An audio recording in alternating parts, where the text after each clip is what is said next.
Hey, welcome to the BeMoHappy Show, the podcast that's all about boosting your happiness, helping you navigate life's challenges. I'm your host, Morris Mo Chasson. I'm so excited that you're here on a brand new season, rewriting the story, overcoming limiting beliefs. This season is all about breaking free from the stories and beliefs that hold us back so we can rewrite our own narrative and step into the life that we truly deserve. Whether you're here to improve your relationships, rediscover your self-worth, or just grow into the happiest version of yourself, you're in the right place. Together, we'll explore practical tips, real-life stories, and mindset shifts that will help you overcome the limiting beliefs that have been standing in your way. So grab your favorite drink, grab your ink pen and a notepad, take some notes, settle in, and let's start the journey rewriting the story, because you're so much more capable than what you think you are.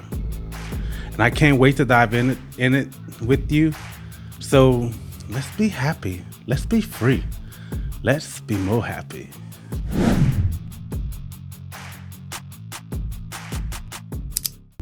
Hello and welcome back to the BeMoHappy Show Podcast. I'm so happy to have you here with me today as we continue our journey through the season, rewriting the story, overcoming limiting beliefs. Today's episode is a powerful one, and it's something that I know many of you will relate to: overcoming the fear of abandonment and healing from the past. Fear of abandonment is something that can deeply affect our relationships, our self-worth, and how we show up in the world. But here's the good news. It's a fear we can heal from. In today's episode, we're going to explore where the fear comes from, how it manifests in our lives, and most importantly, how we can begin to heal from it and let go of the past. We'll also dive into some wisdom from both Earl Nightingale and Bob Proctor, two thinkers who have so much to say about healing and moving forwards. So let's get started. Let's begin by talking about what the fear of abandonment really is.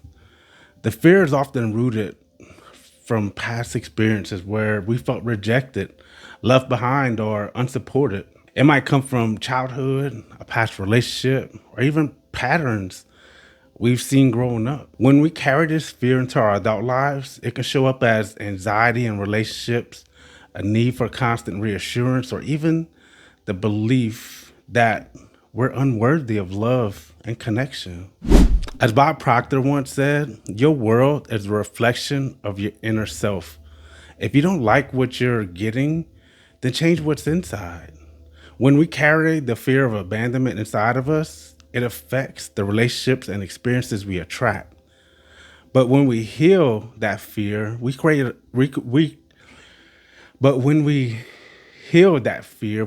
a space for healthier, more secure connections. I've heard somebody say it's kind of like the check engine light on your car, right? If your check engine light comes on, you're not going to go banging on the outside of it to look what's going on the outside, right? Your check engine light comes on, there's something going on the inside. It's kind of like what happens with this kind of stuff. Whenever you feel a fear like that, it's something within you that you have to find and get that answer. Reflection question: how has fear of abandonment shown up in your life? What patterns do you notice in your relationships? I was telling somebody this just the other day about the truth and looking in the mirror. A lot of times we don't like to look in the mirror.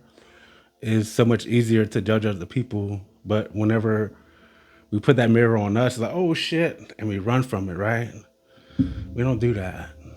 We have to look in the mirror. We have to face the truth. You know how they say the truth will set you free? Anyways, let's continue. The fear of abandonment doesn't just appear out of nowhere. It often comes from a deep wound, usually formed during our early years. This could be from a parent who was emotionally unavailable, a sudden loss, or a past relationship where we experienced rejection or betrayal. These experiences leave a mark And over time, we start to believe that people will always leave us, or that we're not worthy of consistent love. I got to remind myself to stay on track. Earl Nightingale has a beautiful quote that applies here. We are all self made, but only the successful will admit it. In the context of healing, this means that while we didn't choose our wounds, we do have the power to heal them. Our future doesn't have to be defined by our past. We can take control of our mind and heal the parts of ourselves that feel unworthy or afraid. Now I got another question for you. What belief about yourself have you carried because of past abandonment? Is it true? Or is it something you can begin to heal from? So you might ask the question, how do we begin to heal from the fear of abandonment, Mo? Here's the most important thing to remember. Healing is a process. It doesn't happen overnight, but with awareness and compassion, you can start to release the fear that's been holding you back. Here's some steps to begin the healing journey. Number one, acknowledge the fear. The first step to healing is recognize that the fear is there. Acknowledge it without judgment. It's okay to feel afraid. It's normal. It's a normal human response to past pain. By acknowledging it, you can begin to take away its power. Number two, challenge the beliefs. The fear of abandonment is often based on the belief that you're not worthy of love or that people will always leave you.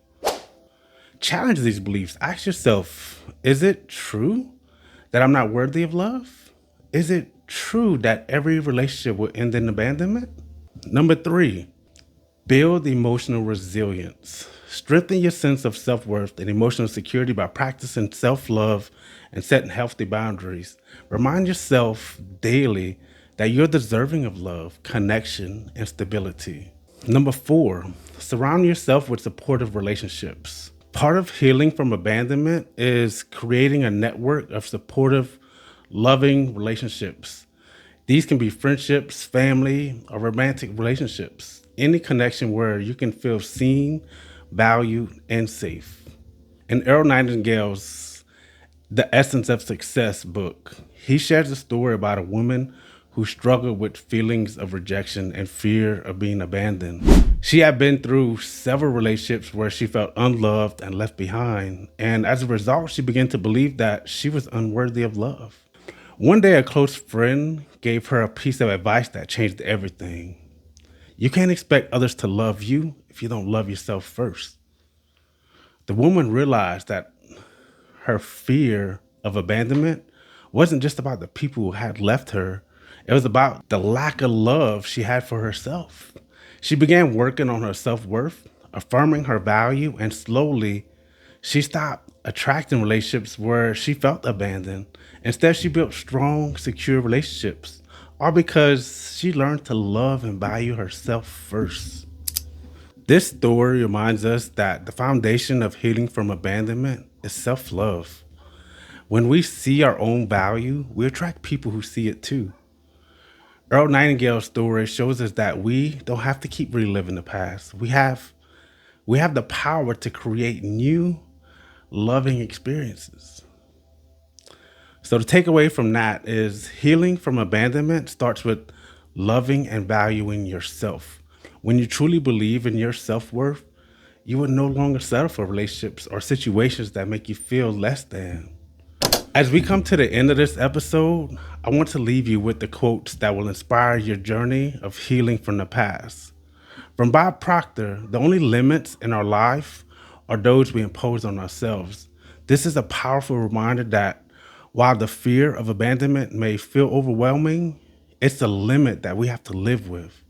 We can heal and create new, more secure patterns in our relationships. And from Earl Nightingale, whatever we plant in our subconscious mind and nourish it with repetition will one day become a reality. Plant seeds of love, worth, and security in your mind and nurture them. Over time, these seeds will grow into the foundation of healthy, loving relationships, starting with the relationship you have with yourself. There is a cool song that I listen to, not daily, but a lot of times, a lot. If there was a play count, I'd probably say 617 times or something like that. But it's the name of the song is called Love My Life by Robbie Williams. And in that song, he just talks about loving his life and I am beautiful, I am powerful.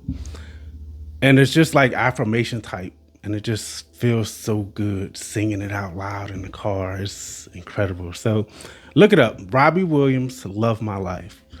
Thank you so much for joining me today on today's episode of the BeMoHappy Show podcast. Remember, the fear of abandonment is a wound from the past. It does not have to define your future.